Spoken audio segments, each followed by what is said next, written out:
Assalamualaikum warahmatullahi wabarakatuh. Saya Aisyah Dinda Putri dengan NIM 23040674105 dari kelas 2023C. Saya akan membacakan sedikit resume dari pertemuan ke-11 Pendidikan Pancasila yang diampu oleh Bapak Purbojati. Yang pertama yaitu pengertian etika dan etika politik. Etika adalah peraturan atau norma yang bisa digunakan sebagai acuan bagi perilaku seseorang yang berkaitan dengan sifat yang baik dan buruk yang dilakukan oleh seseorang serta merupakan suatu kewajiban dan tanggung jawab moral. Sedangkan etika politik adalah filsafat moral tentang dimensi politis kehidupan manusia atau cabang filsafat yang membahas prinsip-prinsip moralitas politik. Pada poin kedua yaitu dimensi politik kehidupan manusia. Dimensi politik kehidupan manusia merupakan keseluruhan. Jadi yang menjadi ciri khas suatu pendekatan yang disebut politis adalah bahwa pendekatan itu terjadi dalam rangka acuan yang berorientasi pada masyarakat secara keseluruhan. Sebuah keputusan bersifat politis apabila diambil dengan memperhatikan kepentingan masyarakat secara keseluruhan.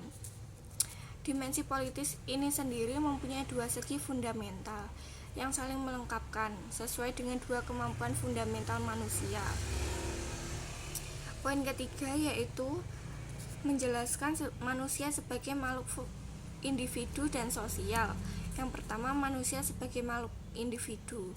Individu berasal dari kata in, artinya tidak, dan divided artinya terbagi. Jadi individu artinya tidak terbagi atau satu kesatuan. Manusia sebagai makhluk individu memiliki unsur jasmani, rohani, unsur fisik dan psikis serta unsur jiwa dan raga. Seseorang individu adalah perpaduan antara faktor genotip dan faktor fenotip. Yang kedua yaitu manusia sebagai makhluk sosial. Alasan manusia dikatakan sebagai makhluk sosial adalah manusia tunduk pada aturan dan norma sosial.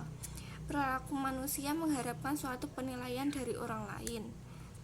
Faktor-faktor yang terjadinya interaksi sosial yaitu imitasi, sugesti, identifikasi, dan simpati. Poin selanjutnya yaitu nilai-nilai Pancasila sebagai sumber etika politik. Yang pertama, pada sila ketuhanan yang Maha Esa, segala sesuatu yang berkaitan dengan pelaksanaan dan penyelenggaraan negara, termasuk moral penyelenggara negara, politik negara, pemerintah negara, dan peraturan perundang-undangan negara, kebebasan dan hak asasi warga negara harus dijiwai nilai-nilai ketuhanan yang Maha Esa. Pada poin kedua, sila kemanusiaan yang adil dan beradab. Menurut alam pemikiran Pancasila, nilai-nilai kemanusiaan universal yang bersumber dari hukum Tuhan, hukum alam, dan sifat-sifat sosial manusia dianggap penting sebagai fundamen etika politik kehidupan bernegara dalam pergaulan dunia. Selanjutnya yaitu sila persatuan Indonesia. Proses penyelenggaraan negara harus sesuai didasari oleh asas persatuan, di mana setiap kebijakan yang ditetapkan oleh penguasa tidak ditujukan untuk memecah belah bangsa, tetapi untuk memperkokoh persatuan dan kesatuan bangsa. Selanjutnya yaitu sila kerakyatan yang dipimpin oleh hikmat kebijaksanaan dalam permusyawaratan perwakilan. Sila ini menegaskan bahwa negara berasal dari rakyat dan segala kebijakan dan kekuasaan senantiasa untuk rakyat.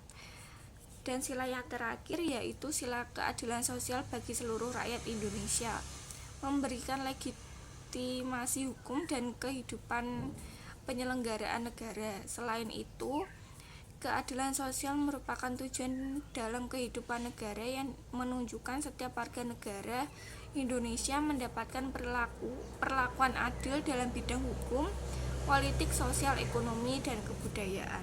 Sekian dari saya, bila ada kurangnya saya mohon maaf. Wassalamualaikum warahmatullahi wabarakatuh.